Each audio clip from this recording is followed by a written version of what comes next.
négociation prévoit l'obligation pour les États membres de mettre en place, d'ici avril 2010, une plateforme électronique centrale assurant la publicité des informations. L'objectif est de limiter pour les sociétés des coûts supplémentaires sans réelle valeur ajoutée, dans la mesure où les informations des registres du commerce sont dorénavant accessibles en ligne. En lien direct avec la chancellerie, le Conseil national travaille sur ce sujet avec la direction des journaux officiels, dont je salue ici la présence parmi nous de son directeur général. Au plan européen, la tenue des registres des sociétés et la publicité des informations sur les entreprises sont étroitement liées à la sécurité juridique assurée par le contrôle de ceux qui les diffusent.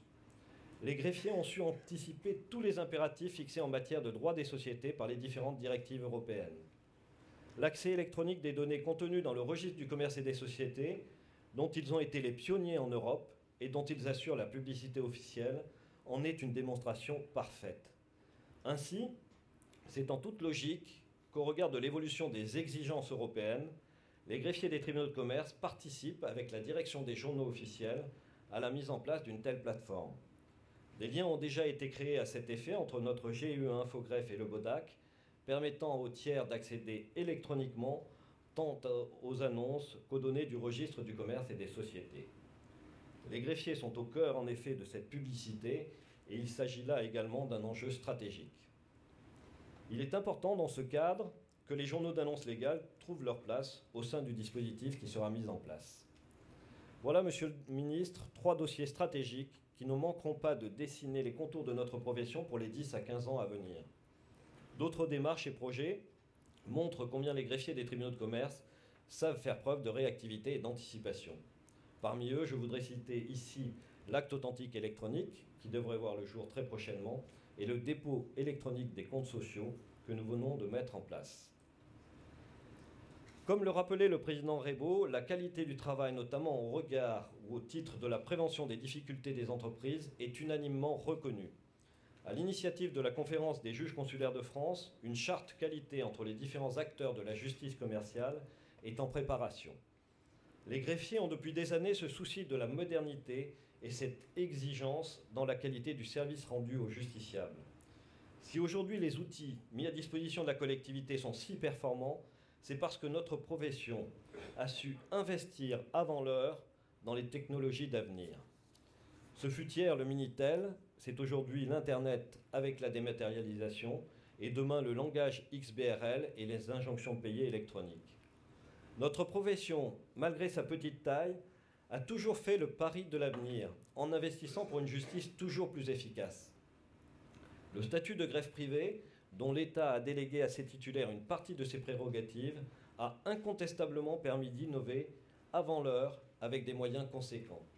Le fait que l'on vienne aujourd'hui solliciter les greffiers des tribunaux de commerce pour des projets lourds et complexes indiqués précédemment n'est pas un hasard. Notre expérience de professionnel du droit, spécialiste de la tenue des registres légaux, alliée à notre parfaite maîtrise des savoir-faire technologiques, est un atout formidable.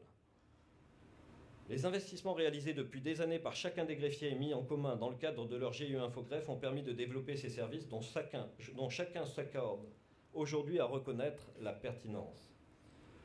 Considérer que le pari de l'avenir est d'ores et déjà gagné serait une erreur. Bien au contraire, nous devons continuer à investir sans relâche. C'est là l'essence même du caractère libéral de notre profession. L'ouverture des professions réglementées a été rappelée dans différents rapports publics. Cette invitation n'est pas restée sans réponse de notre part. Nous souscrivons pleinement au projet de greffier salarié prévu dans le cadre de la proposition de loi sur les professions réglementées, actuellement en discussion devant le Parlement. Nous formons le vœu que ce texte soit rapidement adopté. Le statut de greffier salarié permettra à certains d'exercer pleinement notre activité et pourra constituer les prémices d'une association future. Dans le cadre de ce projet de loi, le Conseil national a demandé que la formation continue des greffiers, chère à notre vice-président Didier Houdneau, soit rendue obligatoire. Cette volonté d'ouverture se retrouve dans les travaux d'harmonisation de l'accès aux professions juridiques et judiciaires du Conseil national du droit, au sein duquel j'ai l'honneur de représenter la profession. L'ouverture de la profession, c'est aussi notre capacité à engager des partenariats et à trouver des synergies. Le président de la profession que je suis n'a de cesse de répéter à ses confrères que nous devons à l'avenir prendre toute notre place dans le monde judiciaire et économique. Je voudrais ici rendre hommage à mes prédécesseurs récents et plus anciens qui, pendant leur mandat à la tête du Conseil, ont tenu les destinées de la profession. Je mesure pleinement aujourd'hui cette responsabilité et les difficultés liées à l'environnement politique et institutionnel qui est le nôtre. Cette ouverture a été, selon les époques, plus ou moins difficile à réaliser. Les circonstances, les opportunités, les personnalités des uns et des autres, la nécessaire défense des intérêts collectifs de la profession sont des paramètres qui évoluent avec le temps et qu'il faut prendre en considération. Nous avons ces derniers mois engagé des relations avec des partenaires avec lesquels nous avions, par le passé, des incompréhensions réciproques. En témoigne notre rapprochement avec l'INPI dans le cadre de l'accord passé avec notre GIE Infogreffe. Je tiens également à saluer la collaboration parfaite de tous les centres de formalité des entreprises, membres de l'association Guichet Entreprises, de l'Association pour la création d'entreprises et de l'Institut national de la propriété industrielle. La présence de représentants de l'Assemblée des chambres françaises de commerce et d'industrie marque cette volonté commune de rapprochement avec les chambres de commerce, ce dont je les remercie. Je me félicite de ces évolutions positives récentes, tout en restant parfaitement conscient que le chemin restera semé d'embûches que nous devrons savoir anticiper. Je reste persuadé que partager des projets collectifs nécessite de privilégier le long terme. Je voudrais, à titre d'exemple, rappeler la convention de partenariat triennale signée avec le Conseil national, entre le Conseil national et la Caisse des dépôts, dont je salue ici la présence des représentants, au premier rang desquels Pierre Ducré, directeur des services bancaires. Monsieur le ministre, je terminerai mon intervention sur un sujet qui, je le sais, vous intéresse particulièrement et vous faire part de quelques pistes de réflexion pour l'avenir.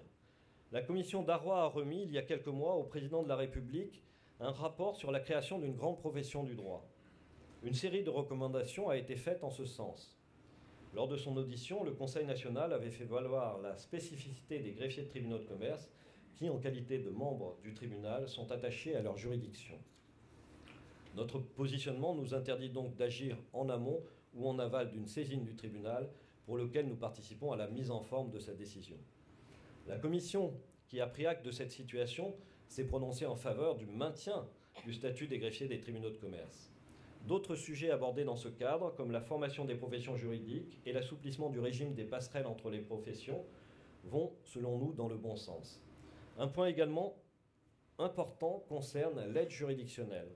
Si la capacité de financement qui nous était prêtée n'est pas aujourd'hui réalisable, celle-ci consistait en une réorientation des taxes versées pour la tenue du registre national du commerce et des sociétés, il convient de noter que ce sujet dépasse largement le cadre de la seule justice commerciale. Je connais la prudence, voire la réticence de certains sur ce sujet de l'aide juridictionnelle. Néanmoins, si la création d'une nouvelle taxe devait voir le jour, il conviendrait qu'elle s'applique à l'ensemble des professions du droit et du chiffre. Cela nécessiterait de bien définir en amont les objectifs et les modalités pratiques de fonctionnement pour que ce fonds serve exclusivement les intérêts du justiciable. Voilà, Monsieur le Ministre, les différents sujets qui ont rythmé cette année l'actualité de notre profession. J'ai eu l'occasion de vous le dire, les greffiers des tribunaux de commerce, au travail du Conseil national, souhaitent être force de proposition. Les tribunaux de commerce et leurs greffes représentent un modèle économique efficace qui pèse très peu sur les finances publiques. Celui-ci a permis, dans le cadre de la réforme de la carte, d'alléger la charge de tribunaux civils, pour certains en manque de moyens humains et financiers, en transférant une partie de leurs compétences aux tribunaux de commerce. Pourquoi ne pas aller plus loin et parfaire l'extension de ce modèle dans les départements et territoires d'outre-mer ? Pourquoi ne pas étendre le champ de compétences des tribunaux de commerce à toutes les activités économiques ? Dans cette optique, je voudrais rapidement citer 3 pistes de réflexion qui consisteraient à décharger les tribunaux civils de certains contentieux à caractère commercial. La compétence des tribunaux de commerce en matière de procédure collective pourrait être élargie à toutes les personnes morales de droit privé, de même qu'aux contentieux des baux commerciaux et des artisans, à l'instar du traitement de leurs procédures collectives.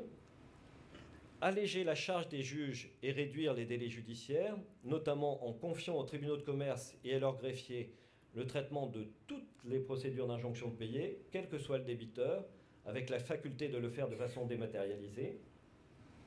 Faire du greffe du tribunal de commerce le guichet unique en matière de sûreté mobilière. Nous rejoignons ici le thème de notre congrès. Et ce matin, qui a démontré que les compétences et les moyens modernes mis en œuvre par les greffiers en matière d'inscription et d'opposabilité des sûretés pourraient s'étendre à l'ensemble des sûretés mobilières.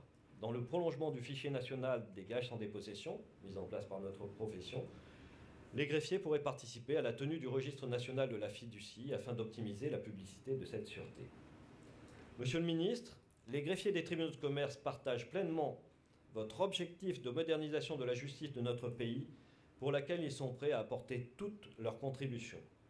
Merci encore pour votre présence, qui est un grand honneur pour notre profession.